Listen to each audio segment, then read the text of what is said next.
I've never understood men who have trouble with their ska. I find the creatures easy to control if you show a properly firm hand." The obligator nodded, standing quietly in his grey robes. He seemed pleased, which was a good thing. The ska weren't actually Tresting's property. Like all ska, they belonged to the Lord Ruler. Tresting only leased the workers from his god, much in the same way he paid for the services of his obligators. The obligator looked down, checking his pocket watch, then glanced up at the sun. Despite the ashfall, the sun was bright this day, shining a brilliant crimson red behind the smoky blackness of the upper sky. Tresting removed a handkerchief and wiped his brow, thankful for the parasol's shade against the midday heat. "Very well, Tresting," the obligator said. "I will carry your proposal to Lord Venture as requested. He will have a favorable report from me on your operations here." Tresting held in a sigh of relief. An obligator was required to witness any contract or business deal between noblemen. True, even a lowly obligator like the ones Tresting employed could serve as such a witness, but it meant so much more to impress Straff Venture's own obligator. The obligator turned toward him. "I will leave back down the canal this afternoon." "So soon?" Tresting asked. "Wouldn't you care to stay for supper?" "No," the obligator replied. "Though there is another matter I wish to discuss with you.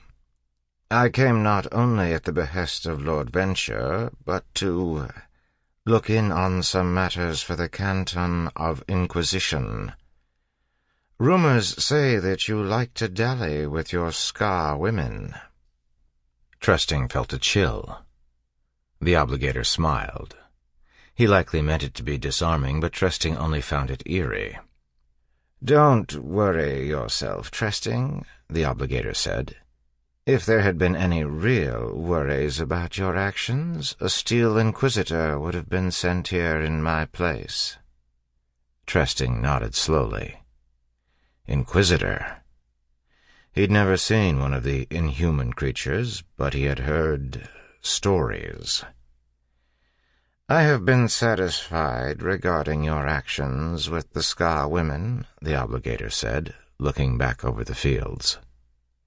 "What I've seen and heard here indicate that you always clean up your messes. A man such as yourself, efficient, productive, could go far in Luthadel. A few more years of work, some inspired mercantile deals, and who knows?" The obligator turned away, and Tresting found himself smiling. It wasn't a promise or even an endorsement. For the most part, obligators were more bureaucrats and witnesses than they were priests. But to hear such praise from one of the Lord Ruler's own servants...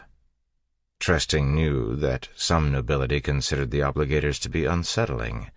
Some men even considered them a bother. But at that moment, Tresting could have kissed his distinguished guest. Tresting turned back toward the ska, who worked quietly beneath the bloody sun and the lazy flakes of ash. Tresting had always been a country nobleman, living on his plantation, dreaming of perhaps moving into Luthadel itself. He had heard of the balls and the parties, the glamour and the intrigue, and it excited him to no end. "I'll have to celebrate tonight," he thought. There was that young girl in the 14th hovel that he'd been watching for some time. He smiled again. A few more years of work, the obligator had said. But could Tresting perhaps speed that up if he worked a little harder? His ska population had been growing lately.